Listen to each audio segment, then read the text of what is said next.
And hello, welcome to Sound Mind, Sound Body. I'm Izzy Naud. I'm a health and well-being coach in the electronic music industry, and I host Sound Mind, Sound Body every month. And since last year, I have been receiving guests who are my peers in the industry. And today I have Nicole Blonder with me. Welcome, Nicole. Thank you so much. Yes, and so Nicole and I we met online several years ago, and you kindly invited me to speak on This is Equilibrium, and that was a great experience. And so it's my turn to invite you, and I'm gonna start by reading your bio. Nicole Blonder is a music industry veteran with over 25 years of experience.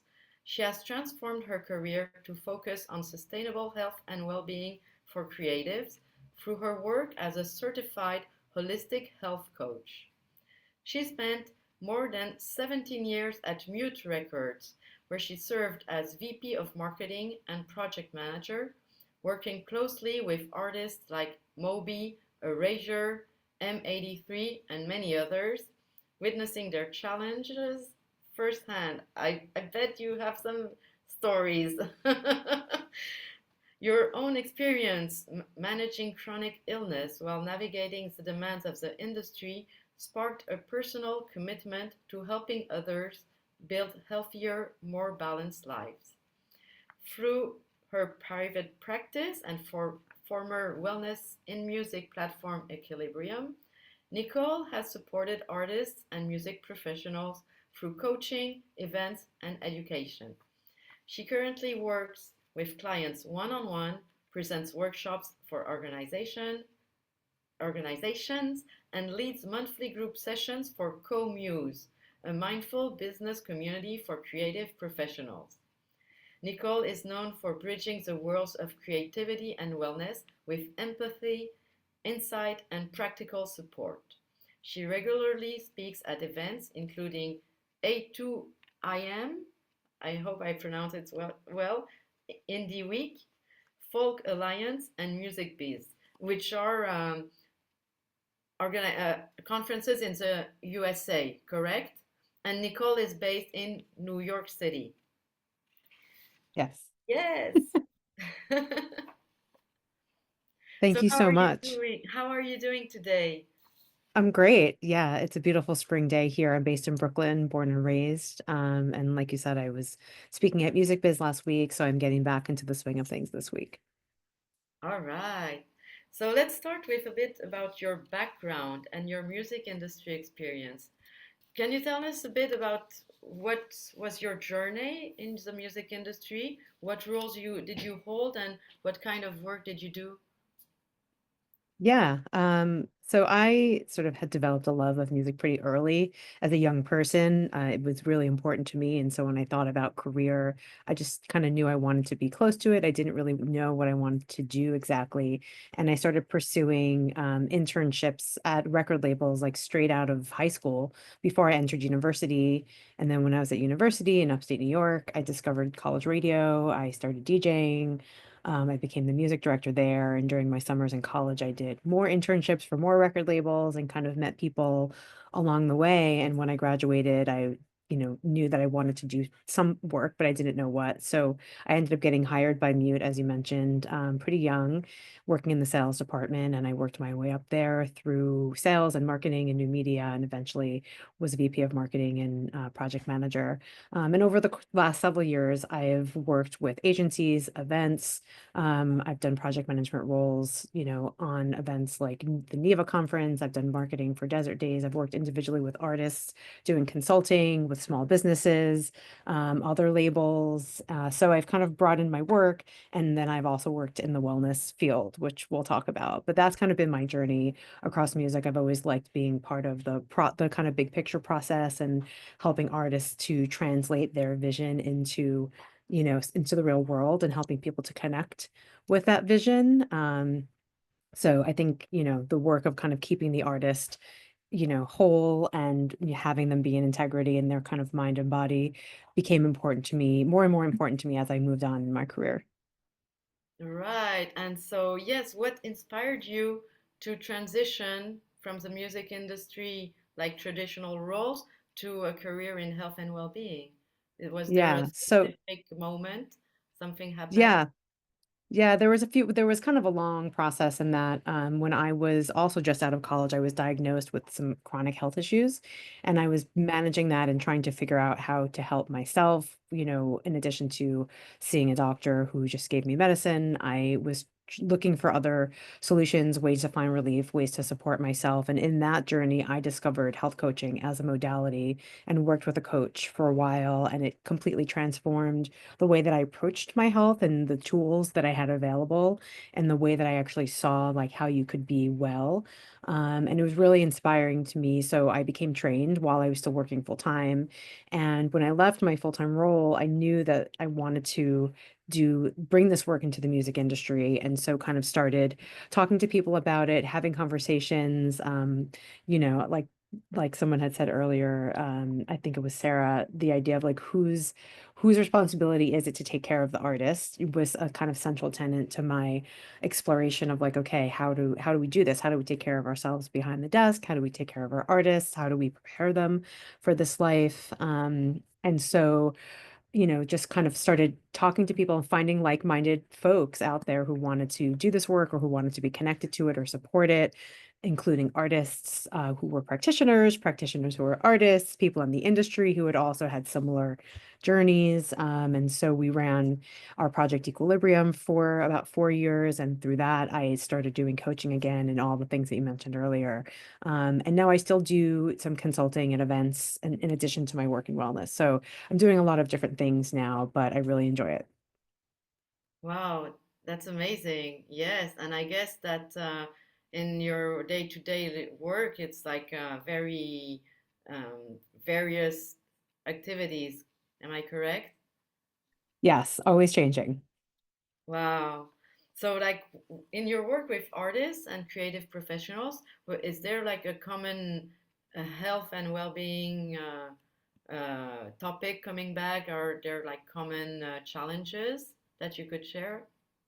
Yeah, I think there's a few different ones. Because of my own journey managing digestive and autoimmune issues, I tend to work with people for whom those things are an issue while they're managing how just to balance their life in the industry. So I think stress and burnout is usually part of everyone's story on some level, whether or not you have a chronic health issue. Sometimes, I know your story, like sometimes these chronic health issues get exacerbated by the lifestyle. And so it's about figuring out how to put all the pieces of the puzzle together and what works for you so that you can either manage your chronic health issue and manage your lifestyle, which could be really strenuous and stressful, from a large variety of ways. So, yeah, those are the things that I'm talking to people about the most, I think. Hmm, interesting. And what is your definition of holistic health? Yeah, that's a great question because I think people have a sense of what it is. And for me, it really just means like the whole picture. So like I mentioned earlier, when I first started managing my health issue, it was just medication. That was like medication, doctor's visits. And then it's like, well, there's all these other things in my life, like nutrition, like what should I eat? Well, they didn't have anything to share with me about that. And, then I started realizing how sleep affects it and movement. And so when I work with clients, we're looking at everything from nutrition, sleep, movement, career, finances, relationship, like all the different areas of your life and how they work together and influence different aspects and how that affects your physical and your mental health and how it's kind of our at least in the US our health system is really focused on specialists, which I think has its purpose and is really important to have those people, but it's hard to find someone that will help you put all the different parts together and see how one thing is affecting another thing and kind of make those plans and adjustments and fine tuning things in your life based on all the factors, not just, kind of one thing. So it's really like holistic is the whole, your whole being, including, mind, body, and everything else. All right. So when you work with a client, for example, you touch on nutrition and what other areas do you advise on? Yeah, so I think it will always will depend on what's coming up for the client. So someone might come to me where things are out of balance and they know they really need help with their nutrition, but we always will talk about movement and sleep and mindset because, mental health, I'm not a therapist, I'm not a mental health practitioner specifically, but it's always part of the conversation because everything affects your mind affects everything. So it's hard to not have that be part of the conversation. But we usually end up talking about career. We'll talk about time management, we'll talk about finances, and very often, clients will also have additional resources that they are connecting to in those areas, to kind of help them go deeper. But it's really like getting to the heart of what is causing them to be unwell or what is also benefiting them and learning to understand your own life in terms of, the positives and not so positives, and kind of finding a way through all that. Right. How do you see a holistic health approach complement like more traditional therapies regarding mental health? Yeah. I think I think therapy is important for everyone in terms of having somebody that you can talk to about things that are real for you, that are going on for you emotionally and in your life. But I think holistic health kind of expands upon that. And I think you can look at the way your food affects your mental health or your mental health affects how you eat, and the same thing kind of goes for movement and sleep. And so in the context of trying to figure out helping guide clients through finding routines or habits that will really support them, we're looking at how does it affect your mindset? How does it affect your energy? How does it affect your career? And how all of these things kind of work together. So I think it's really useful to have a dedicated person that you're talking to just about your mental health and kind of going deep on the things that you need to. But it can also be helpful to zoom out and kind of look at your lifestyle because it's your day to day. You're living in it, right? You're kind of these are all the ways and means that you kind of get through, and so kind of looking at those pieces in addition to having that specialist can help you, address, like, just your life on a bigger picture level, I think. Right. And does it happen sometimes that working with clients, you would recommend them to also go see a therapist, like a If it's psychologist? yeah. Yeah, sometimes I think I've had some clients come in who already have therapists. If I felt like that was something, if they were bringing things to me that were kind of beyond my scope of work, we're kind of getting into heavier areas, or they felt like they, needed additional support. I might suggest it. I would never tell someone like, you need a therapist, unless they were my friend, maybe. But I think clients tend to know when once you kind of dig a little bit things tend to reveal themselves of like, okay, maybe I need a little bit more support in this area and working with someone who has experience in, any number of things because people, there's a lot of life that has been lived and people carry relationship baggage and trauma and all these things that, can be really intense to deal with. And so you definitely need a specialist, someone who can hold all of that and has different skills and different tools than I have. Hmm. Right. Yes. And talking about tools, like for someone feeling overwhelmed, for example, like what would be a small step that you would recommend they take to reconnect or or manage stress or burnout? That's a great question. I would probably tell them the first step would be to pause, and kind of stop and take a step back and kind of take some deep breaths, go for a walk, depends on how granular we're talking. But once you can create some space, things kinda it gives you more space to kind of look at everything that you're managing and dealing with and really figure out what the next thing is that you have to do, because people tend to zoom out and look at everything all at once, which is very stressful and overwhelming, and so sometimes if you can take a break from that and then come back to it, you can have a little bit more space to figure out what do I actually need to do next, and what do I need to do for myself, right? Connecting with yourself, your body, your state of mind, understanding. what's actually going on inside your mind, like what is the message that you're sending yourself about the situation. Because I like to talk about, you probably know this concept in Buddhism called the second arrow, where Oh, there's what is it? so it's the idea, and actually a therapist had recommended this to me years ago, well, not recommended, but shared it with me. So there's the thing that happened, this thing that's causing you stress or whatever the dynamic is, and so that's something that happened, but then the second arrow is like what you're telling yourself about what has happened.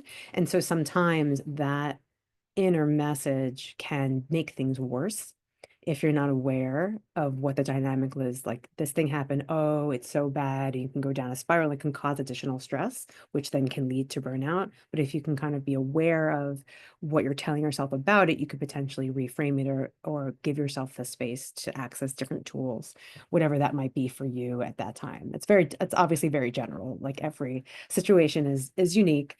But I think that, if and I think you know this, right? But if you feel like you're heading towards burnout, you need to take a break before you get to the point where you're forced to take a break. Right, definitely. And Yeah.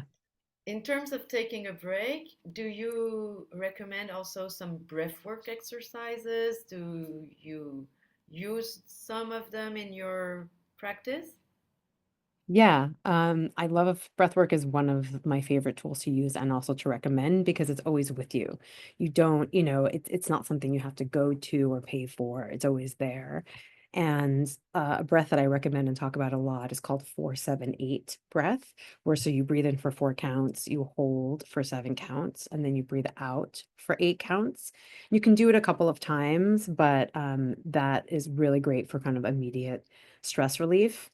Another one I like a lot is called box breathing, and it's called box breathing because you're doing 4, 4, 4, and 4. So if you look at it, you're breathing in for 4, holding for 4, breathing out for 4, and then holding out for 4.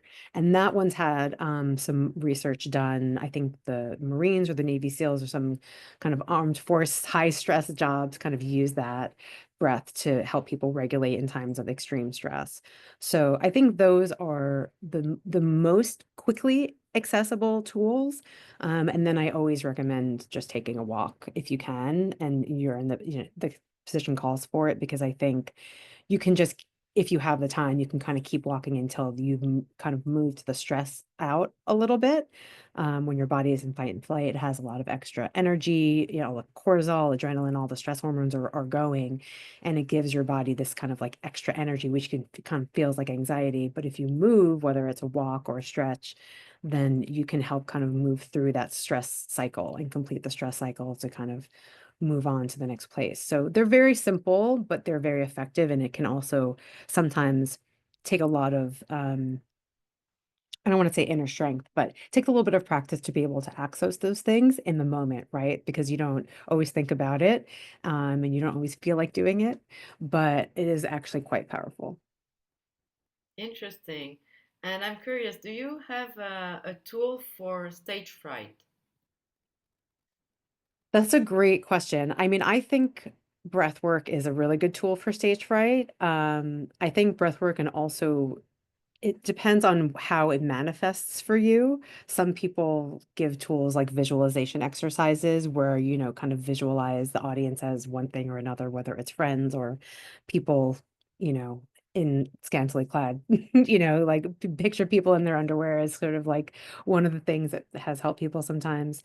But I also find that if you're feeling kind of shaky or nervous, just kind of like forward bends, like let stretching your body can help kind of move through that. But it depends a little bit on like what the stage fright is, like where it's originating from. Interesting. Yeah. Yeah, I have a Qigong exercise. It's called a Qigong Chi Belt, and it's like a slow movement that helps just connect to the body, Yeah. basically, slow down, and because it's in the same space, the same pace as the breathing, it puts people in the parasympathetic state, and instead of being in fight or flight, we're just like getting into calmer state. I love that. I've seen you do that one. I think it's really good.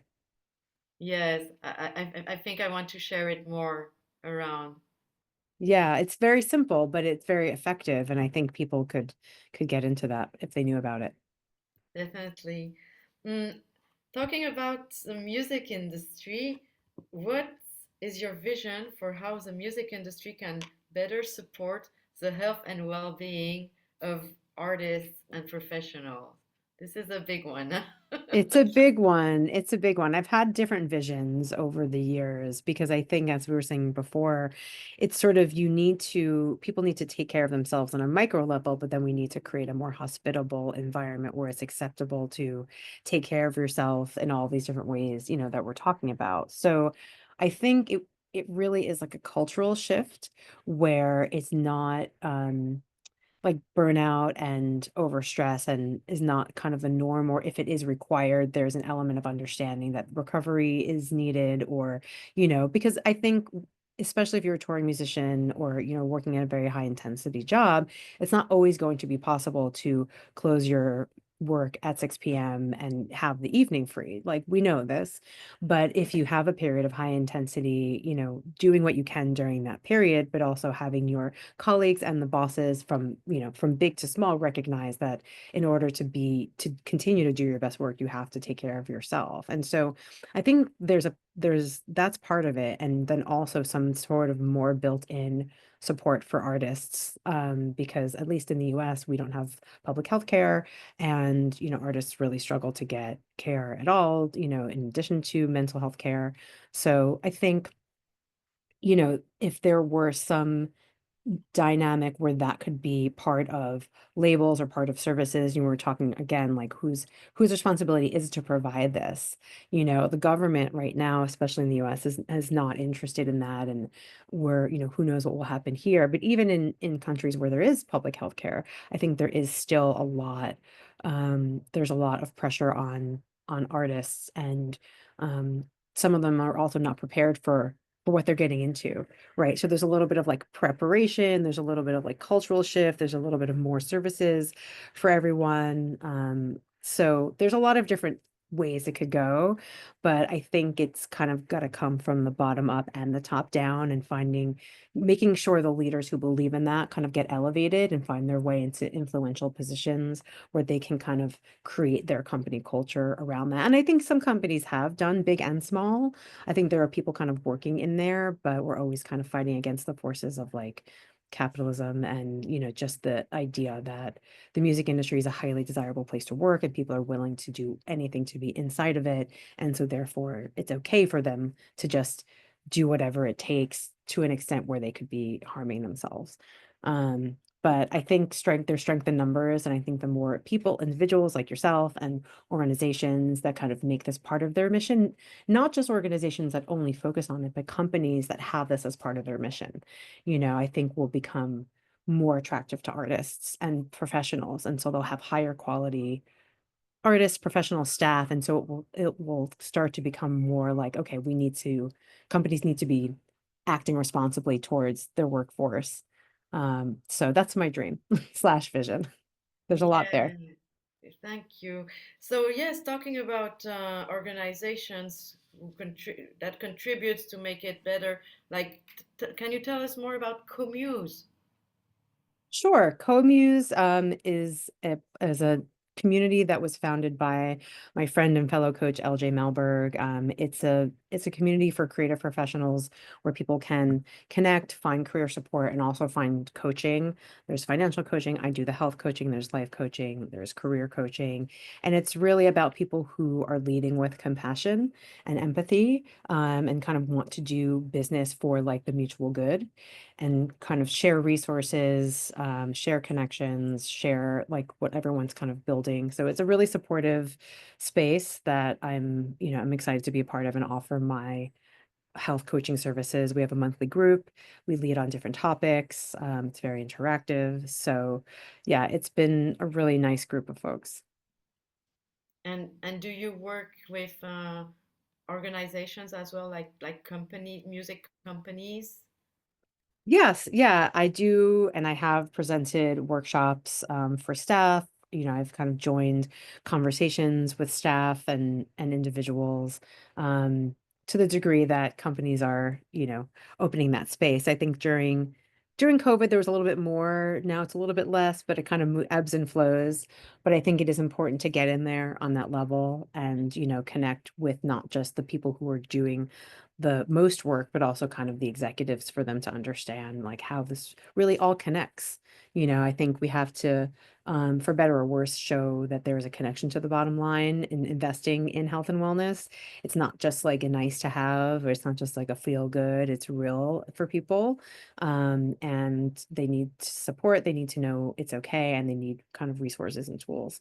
So I think that's a really important part of the work for me.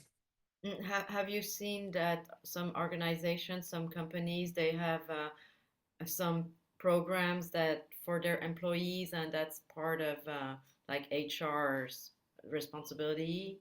Or Yeah, I think some bigger companies that have the resources, they might offer different types of services, whether it's through in the US, it could be through their health insurance, or it could be through a professional, kind of executive coaching. It kind of depends. But yeah, I think some do. It does vary. And I think unfortunately a lot of smaller companies don't have as many resources to offer it. So you kind of have to get creative. But yeah, I think there's people out there who are willing to put their money where their mouth is, basically. great, yes. So we're on the right path, hopefully. Absolutely. Yeah. I'm curious, are there particular challenges that you see that are unique to the music and creative industries compared to other sectors? Yeah, I think music, and this is similar to, I guess, just kind of movies and sports, where sort of the product is an individual. And so you're on this, you're expected to share yourself in a very vulnerable way. You're expected to be on social media all the time. And, I think that's a really vulnerable place for a lot of people. And they're challenged by that, to kind of always be living out loud, living in public, sharing. And so I think that that creates certain types of stress for folks who are not inclined that way, who are maybe more introverted or a little bit more private. And I think that that has only grown in importance in terms of developing a fan base and connecting with people, especially during COVID and the absence of live, and so I do think that people struggle with that, and it is different than a lot of other industries, where the product is not a person. I mean, there's always people out there doing things, but, in this instance, when you become an artist, you're expected to really just kind of be out there and connecting with people. Is there such thing like digital fatigue? Does that come I up? think so. Yeah, I think so. Yeah, I think it's kind of, I'm honest, whether you're behind the desk or you're, an artist, because if you're behind the desk, you might be on Zooms all day and you're just kind of, doing that. And if you're an artist, you're just kind of like, what kind of content should I make? What should I share?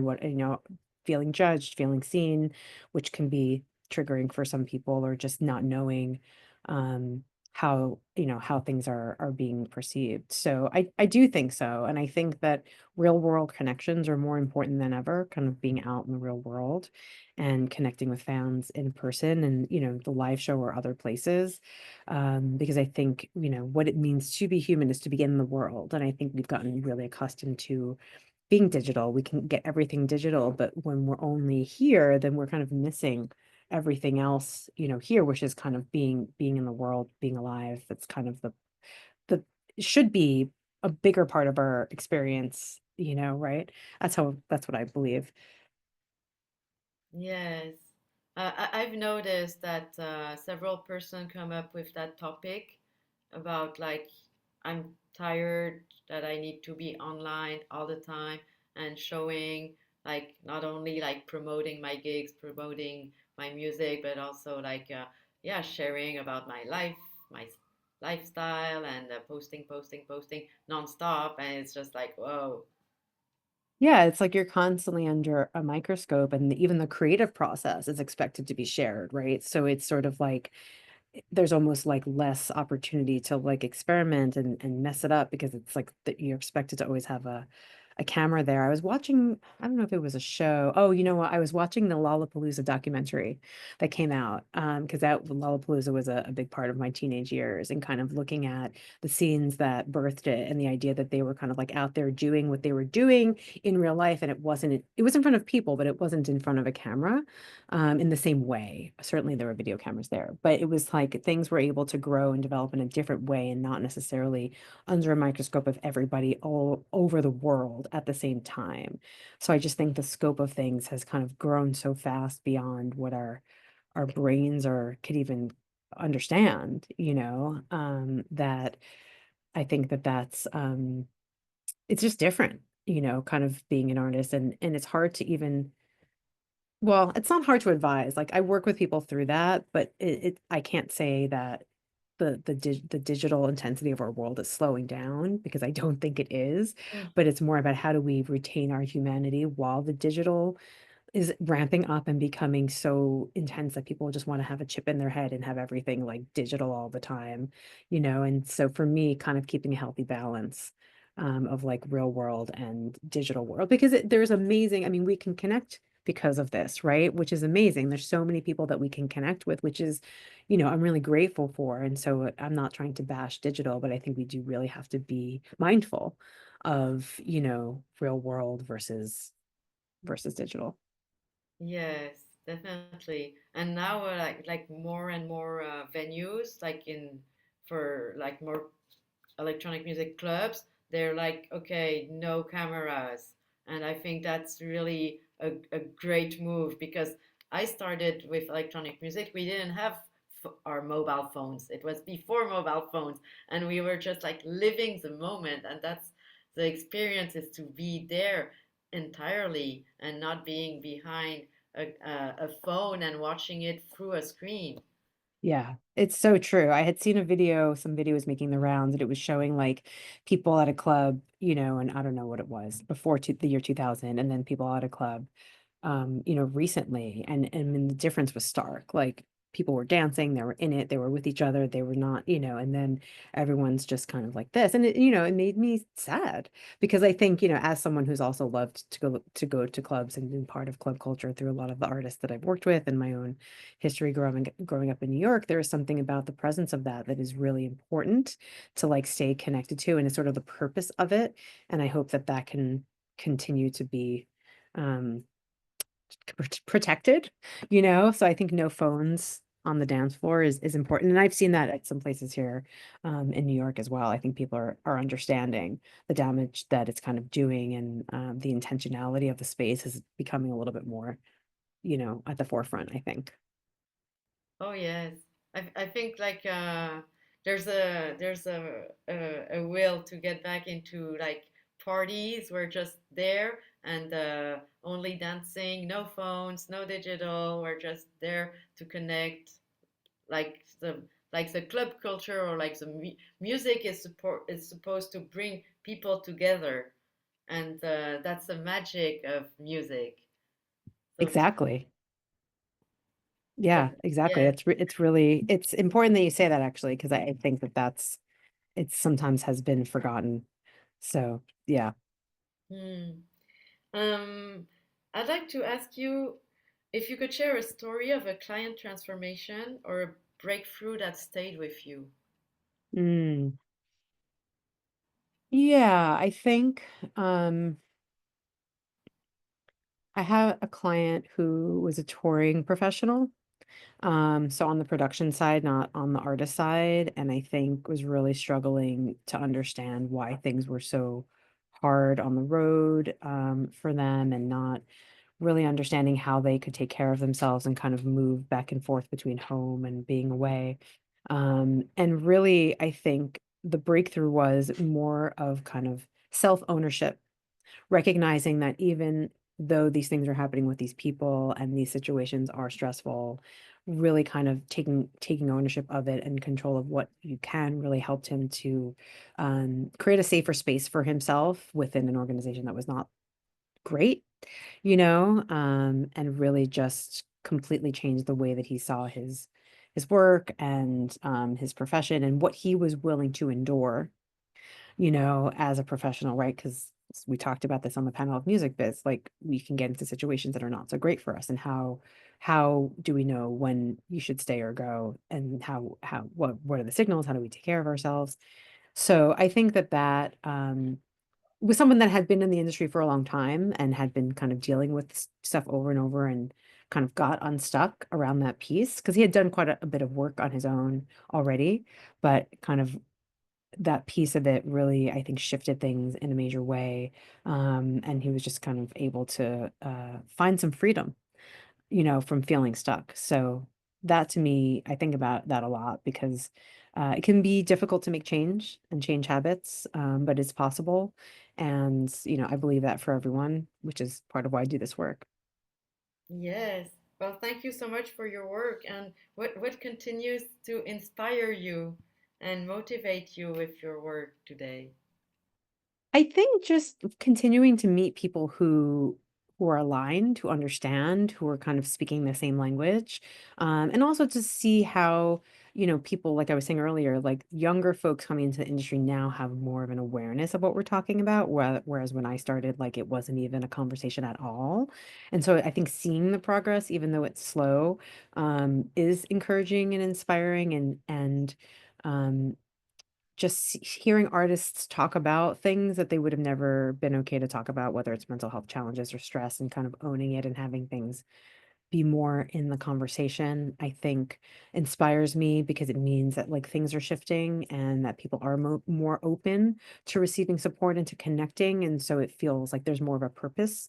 It's not so much like banging your head against the wall, like I like maybe, I mean, sometimes, yes, but it's a little bit less like that. I think that there's more people that I talk to when I tell them about what I do. They're like, "Oh, that's really cool. Like, I want to hear more." Versus like, "Oh, that's nice." Like, and kind of, but that's not for me because I've gotten that a lot. Like, "Oh, that's great," but like, as though it doesn't apply to them. So I think seeing those shifts and kind of finding a new formula of community, because previously when I was just working full time, I had my community was, specifically to the work that I was doing, and now I'm able, or I have had the opportunity to connect with people who are in the industry from different perspectives, but also kind of all of a similar mind and kind of supporting each other. So yeah, that's been really inspiring. Great. And you inspire me as well. And I want to thank you for this conversation. And we're going to stop this part and open the floor for questions. And I'll stop the recording. Thank you, Nicole. Thank you so much. I appreciate